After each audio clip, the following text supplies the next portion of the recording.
ఓం నమో విఘ్నేశ్వరాయ. ఓం నమో భగవతే రుద్రాయ.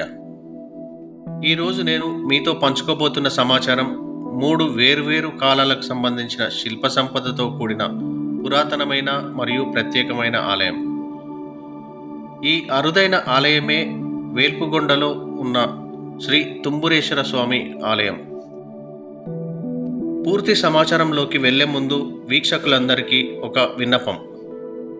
ఇప్పటి వరకు నా ఛానల్ని ప్రోత్సహిస్తున్న అందరికీ ధన్యవాదములు. ఇంకా సబ్స్క్రైబ్ చేసుకోని వారు దయచేసి తప్పకుండా సబ్స్క్రైబ్ చేసుకొని లైక్ అండ్ షేర్ చేసి నన్ను ముందుకు నడిపించాలని కోరుకుంటున్నాను. అలాగే గంట సింబల్ను క్లిక్ చేయండి. ఇక పూర్తి వివరాల్లోకి వెళ్దాం. మెదక్ జిల్లా టేక్మల్ మండలంలోని పచ్చని ప్రకృతి ఒడిలో ఉన్న గ్రామం ప్రస్తుతం ఒక చిన్న గ్రామమే అయినా పూర్వకాలంలో సంస్కృతి పరంగాను ఆధ్యాత్మిక పరంగాను ఒక వెలుగు వెలిగిన వేల్పుగొండ. మొదటి పేరు వేల్పులకొండ. కాలక్రమేణా అది వేల్పుగొండగాను ఏల్పుగొండగాను పిలవడం జరుగుతుంది. ఈ గ్రామ పరిధిలో ఎక్కడ తవ్వినా బయటపడుతున్న చిన్న చిన్న విగ్రహాలు, పురాతన వస్తువుల ఆనవాళ్లు ఆ కాలంలో ఈ ప్రాంత ప్రభకు సాక్ష్యాలుగా ఉంటూ ఎంతో సమాచారాన్ని మనకు తెలియజేస్తున్నాయి. పూర్వం ఈ ప్రాంతంలో శైవులు, జైనులు నివాసం ఉండేవారని, జైనులు గుట్టల్లో నివాసం ఉండి సూర్యోదయం కంటే ముందే వచ్చి శ్రీ పార్శ్వనాథుని పూజలను ముగించుకొని వెళ్ళేవారని చరిత్ర చెబుతోంది. వేల్పుగొండ గుట్టల్లో జైనుల 21వ గురువు పార్శ్వనాథ తీర్థంకురుని విగ్రహాలు, వాటి అవశేషాలు విరివిగా కనిపిస్తాయి. ఇవే కాకుండా ఈ గ్రామ పరిసరాల్లో ఎన్నో చోట్ల శైవ జైన విగ్రహాలు, వాటి అవశేషాలు ఇప్పటికీ లభిస్తుంటాయి.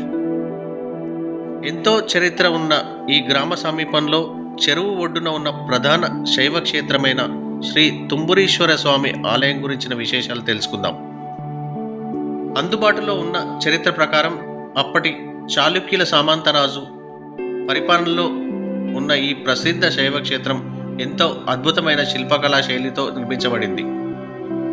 చాళుక్యుల కాలంలో ఎంతో అద్భుతంగా నిర్మించబడిన ఈ ఆలయం కాలక్రమేణా మహారాజా పోషకులైన రాజులు, రాజ్యాలు నశించడం వల్ల ఈ ఆలయం నిరాదరణకు గురై అల్లరిమూకలు, దోపిడీదారుల దాడులతో శిథిలమైపోయి కాకతీయుల కాలంలో పునరుద్ధరించడం జరిగింది.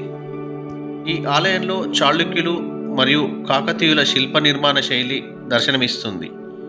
తర్వాతి కాలంలో రాజ్యాలు పూర్తిగా నశించిపోవడంతో ఈ ఆలయం సరైన ఆదరణ లేకపోవడంతో కాలక్రమేణా కూలి శిథిలావస్థకు చేరి పూర్తిగా మట్టిలో కప్పబడింది.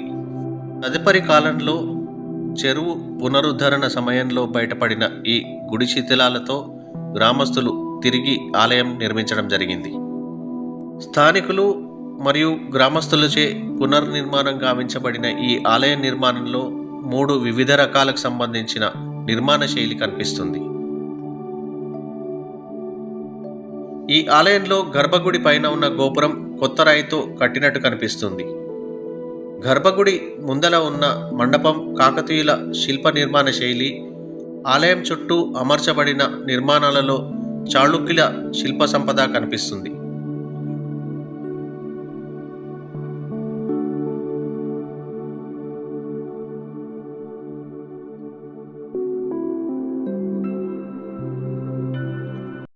దీనివల్ల ఈ ఆలయ నిర్మాణం 3 కాలాలకు సంబంధించిన శిల్పాలతో ప్రత్యేకంగా కనిపిస్తుంది.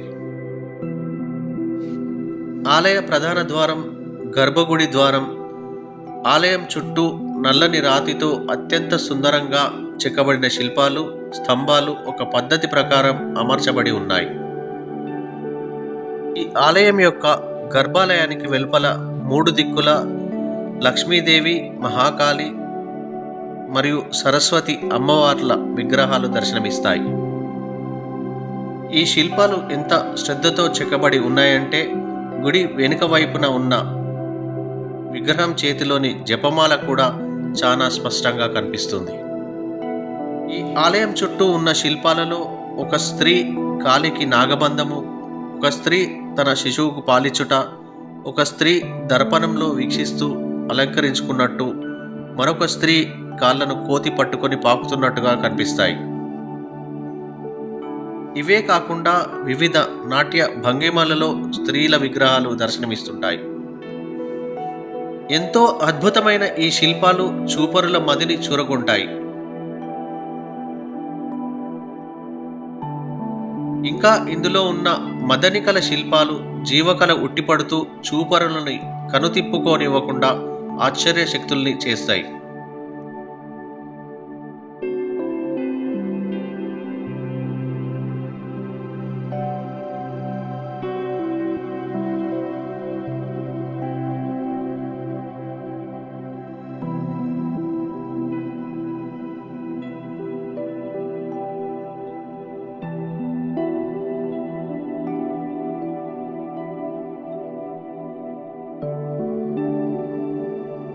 ఆలయం ఎదురుగా పూర్తిగా రాతితో నిర్మించబడిన గది చుట్టూ కూడా అనేక పురాతనమైన శిల్ప సంపదకు చెందిన విగ్రహాల అవశేషాలు అతికించబడినవి. ఇవి ఒకదానికి ఒకటి సంబంధం లేకుండా ఉంటాయి. ఈ ఆలయానికి ఆనుకొని ఉన్న చెరువు మధ్యలో ఒక రాళ్లగుట్ట ఉంటుంది. దీనిని దేవతల కుచ్చ మరియు సన్యాసుల కుచ్చ అని పిలుస్తారు. ఈ కుచ్చలో ఇప్పటికీ సన్యాసులు మునులు తపస్సు చేసుకుంటున్నారని గ్రామస్తుల నమ్మకం. ప్రతి శివరాత్రికి ఈ కుచ్చలో నుండి భజన శబ్దాలు వినవచ్చాయని స్థానికులు చెప్పారు. ఈ తుంబురీశ్వర స్వామి ఆలయంలో ప్రతి సంవత్సరం మాఘ శుద్ధ ద్వాదశి రోజు మొదలు 3 రోజుల పాటు జాతర జరుగుతుంది. ఈ ఉత్సవాలలో భాగంగా ఆ పరమేశ్వరునికి కలశ స్థాపన, రుద్రాభిషేకం, శకట పూజ, తెప్పోత్సవం జరుగుతాయి. ఇవే కాకుండా కుస్తీ పోటీలు కూడా జరుగుతాయి. మాఘమాస పౌర్ణమి నాడు శివపార్వతుల కళ్యాణంతో ఉత్సవాలు ముగుస్తాయి. సంస్కృతి పరంగానూ ఆధ్యాత్మిక పరంగానూ ఒక వెలుగు వెలిగిన ఈ ప్రాంతంలోనే గ్రామానికి వేరొక వైపున ఇంకొక ప్రసిద్ధ ఆలయం శ్రీ సీతారామాలయం. ఇది ప్రస్తుత రామాచలం గుట్టపైన ఆత్మానంద ఆశ్రమం రుస్తుంపేట పీఠాధిపతులు రాజయోగి శ్రీ శ్రీ శ్రీ వెంకట స్వామి వారిచే 1985 సంవత్సరంలో ప్రతిష్ఠించబడింది. ఇక్కడ ప్రతి శ్రీరామనవమికి రాములవారి కళ్యాణము అంగరంగ వైభవంగా జరుగుతుంది. తెలంగాణ రాష్ట్రం నుండే కాకుండా వివిధ రాష్ట్రాల నుండి భక్తులు వచ్చి ఆ శ్రీరామచంద్రుని ఆశీర్వాదాలు అందుకుంటారు. శ్రీ సీతారామచంద్ర స్వామి ఆలయం ఉన్న ఈ ప్రాంతాన్ని పూర్వం భైరవుని బొగుడుగా పిలుచుకునేవాళ్ళు. బొగుడ అనగా కుచ్చ లేదా రాళ్లగుట్ట అనే అర్థం వస్తుంది. ఇక్కడ ఒక పెద్ద కొండరాతికి జైనుల 21 గురువు శ్రీ పార్శ్వనాథ తీర్థంకురుని విగ్రహం చెక్కబడి ఉంది. దానిని పూర్వం జైనులు పూజించేవారు. తర్వాత కాలంలో ఇదే శ్రీ పార్శ్వనాథుని విగ్రహాన్ని భైరవుడిగా భావించి అందరూ పూజిస్తున్నారు.